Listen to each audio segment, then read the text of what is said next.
Hello everyone, welcome you all. आज का हमारा एमएससी का टॉपिक है कार्बोक्सिलिक एसिड्स।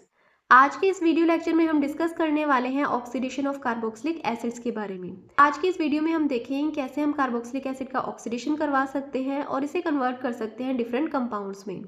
तो इसी कंटेक्स्ट में आता है हमारा फर्स्ट पॉइंट, जो कि बात करता है ऑक्सीडेशन लेवल को लेकर। अभी ऑक्सीडेशन लेवल क्या होते हैं, कितने टाइप के होते हैं और इससे हम कैसे बता सकते हैं कि ऑक्सीडेशन होगा या रिडक्शन होगा। तो इन सभी पॉइंट के बारे में हमने हमारे प्रीवियस लेक्चर में डिस्कस किया था, जहां पर हमने बात की थी ऑक्सीडेशन लेवल की। तो आप उस वीडियो को एक बार ज़रूर देखिए ताकि आपको जो ऑक्सीडेशन लेवल है उसके बारे में अच्छे से क्लैरिटी मिल जाए। तो फिर से हम आते हैं हमारे पॉइंट पर और बात करते हैं ऑक्सीडेशन लेवल की। तो यहाँ पर बोला गया है कि जो कार्बन का मैक्सिमम ऑक्सीडेशन लेवल आपको देखने को मिलता है वो होता है लेवल 4। यानी कि जो कार्बन एटम होता है उसका मैक्सिमम ऑक्सीडेशन लेवल होता है लेवल 4, जो कि आपको CO2 में देखने को मिलता है। वहीं अगर हम बात करें कार्बोक्सिलिक एसिड की, तो कार्बोक्सिलिक एसिड के अंदर जो कार्बन एटम प्रेजेंट होता है वो बिलोंग करता है लोअर लेवल से, यानी कि लेवल 3 से। तो अभी तक हमें ये पता लगा कि जो कार्बन एटम होता है उसका मैक्सिमम ऑक्सीडेशन लेवल हो सकता है लेवल 4, जबकि जो कार्बोक्सिलिक एसिड है वो बिलोंग करता है लेवल 3 से। तो इसके बाद में आपको ये देखने को मिलेगा कि जब हम कार्बोक्सिलिक एसिड का ऑक्सीडेशन करते हैं तो वो जनरेट करता है CO2, और ये जो प्रोसेस है ये कहलाती है ऑक्सीडेटिव डीकार्बोक्सिलेशन प्रोसेस। तो अभी तक हमें इस पूरे पॉइंट से क्या पता लगता है, हमारे पास है कार्बोक्सिलिक एसिड। कार्बोक्सिलिक एसिड के अंदर जो कार्बन एटम है उसका ऑक्सीडेशन लेवल है 3। जब हम इस कार्बोक्सिलिक एसिड का ऑक्सीडेशन करते हैं तो यहाँ पर जनरेट होता है CO2, और CO2 के अंदर जो कार्बन है इसका लेवल है 4, यानी कि इस कार्बन का जो ऑक्सीडेशन लेवल है वो है लेवल 4। तो यहाँ पर क्या हो रहा है, जो ऑक्सीडेशन लेवल है वो इंक्रीज हो रहा है, यानी कि यहाँ पर जो कार्बोक्सिलिक एसिड है उसका ऑक्सीडेशन होता है CO2 के अंदर। तो इस प्रोसेस को हम बोलते हैं ऑक्सीडेटिव डीकार्बोक्सिलेशन प्रोसेस। अब यहाँ पर आपको देखने को मिलेगा कि जब हमें ऑक्सीडेटिव डीकार्बोक्सिलेशन करवाना हो कार्बोक्सिलिक एसिड का, तो उसके लिए हमें चाहिए होगा लेड टेट्रा एसीटेट। तो लेड टेट्रा एसीटेट की हेल्प से हम क्या कर सकते हैं, कार्बोक्सिलिक एसिड का ऑक्सीडेशन करवा सकते हैं, और वो जो प्रोसेस है वो कहलाएगी ऑक्सीडेटिव डीकार्बोक्सिलेशन। अब जब हम कार्बोक्सिलिक एसिड को ट्रीट करते हैं लेड टेट्रा एसीटेट के साथ में, तो वहाँ पर हमें CO2 जनरेट तो देखने को मिलता ही मिलता है, लेकिन इसी के साथ में आपको कुछ और कंपाउंड भी देखने को मिलते हैं जो कि एज अ प्रोडक्ट हमें वहाँ पर मिलते हैं, जैसे कि एल्केन, एल्कीन या फिर एस्टर। तो CO2 के साथ में आपको ये कंपाउंड भी देखने को मिलेंगे एज अ प्रोडक्ट जब हम कार्बोक्सिलिक एसिड का ऑक्सीडेशन करवाते हैं। अब फिर इसके बाद में हमारा नेक्स्ट पॉइंट बोलता है कि जो ऑक्सीडेशन है ये आपको देखने को मिलता है आयनिक और रेडिकल मैकेनिज्म के थ्रू, यानी कि इस ऑक्सीडेशन के अंदर आपको कॉम्बिनेशन देखने को मिलता है आयनिक और रेडिकल मैकेनिज्म का। लेकिन हमारे पास कौन सा प्रोडक्ट बनेगा ये डिपेंड करेगा रेडिकल इंटरमीडिएट पर। जो रेडिकल इंटरमीडिएट है उसके ऊपर डिपेंड करेगा कि हमारा उस पर्टिकुलर रिएक्शन को लेकर कौन सा प्रोडक्ट बनेगा, एस्टर बनेगा, एल्केन बनेगा या फिर एल्कीन बनेगा। फिर इसके बाद में आता है हमारा अगला पॉइंट। नेक्स्ट पॉइंट बात करता है कैटलिस्ट को लेकर। तो यहाँ पर बोला गया है कि जो रिएक्शन है ये कैटलिस्ट की जाती है क्यूप्रिक सॉल्ट के द्वारा, जिसके अंदर आपको देखने को मिलेगा ये जो क्यूप्रिक सॉल्ट है ये रेडिकल इंटरमीडिएट को ऑक्सीडाइज कर देता है और उसे कन्वर्ट कर देगा कार्बोकैटायन के अंदर।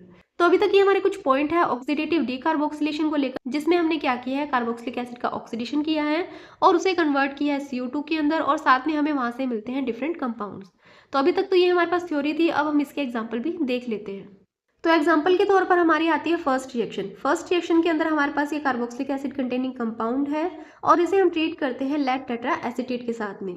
और हमें ये पता है जब हम कार्बोक्सिलिक एसिड को ट्रीट करते हैं लेड टेट्रा एसीटेट के साथ में, तो वहां पर होता है ऑक्सीडेटिव डीकार्बोक्सिलेशन, जिसके अंदर आपको एस्टर, एल्केन और एल्कीन एज अ प्रोडक्ट देखने को मिलते हैं, साथ में जनरेट होता है CO2।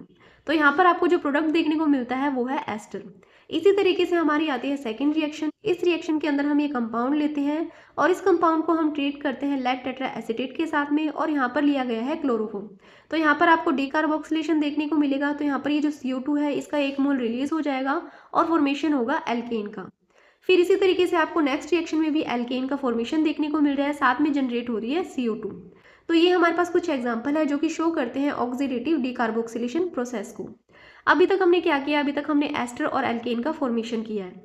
अब इसके बाद में हमारे पास एक और मेथड है जिससे कि हम एल्केन का फॉर्मेशन कर सकते हैं, और एल्केन के फॉर्मेशन के लिए जो मोस्ट फेवरेबल कंडीशन होती है वो है फोटोकेमिकल डिकम्पोजिशन। तो यहाँ पर आपको देखने को मिलेगा हमारे पास जो कार्बोक्सिलिक एसिड कंटेनिंग कंपाउंड है इसका हम करवाते हैं फोटोकेमिकल डिकम्पोजिशन, जो कि होता है लेड टेट्रा एसीटेट, क्लोरोफॉर्म और लाइट की प्रेजेंस में। तो इन सभी रिएजेंट के प्रेजेंस में आपको फोटोकेमिकल डिकम्पोजिशन देखने को मिलता है, जिसके बाद में फॉर्मेशन होता है एल्केन का और साथ में जनरेट होती है CO2।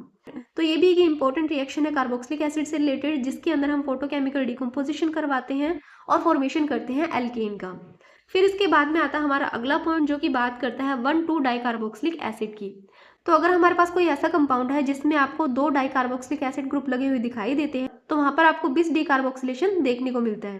तो इस पॉइंट के अकॉर्डिंग हमें बोला गया है कि जो 1,2 डाइकार्बोक्सिलिक एसिड होता है, जब हम उसे ट्रीट करते हैं लेड टेट्रा एसीटेट के साथ में, तो वहाँ पर आपको 20 डिकार्बोक्सिलेशन देखने को मिलेगा और हमें फॉर्मेशन होता हुआ दिखाई देगा एल्कीन्स का।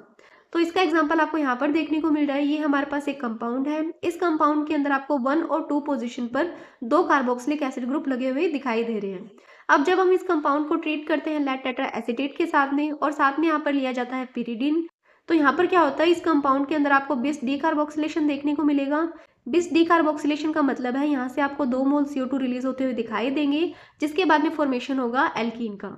तो यहाँ पर क्या होता है, यहाँ से जो CO2 है रिमूव हो जाते हैं और यहाँ पर एक बॉन्ड का फॉर्मेशन हो जाता है, जिसके बाद में हमारे पास प्रोडक्ट बनता है एल्कीन और CO2।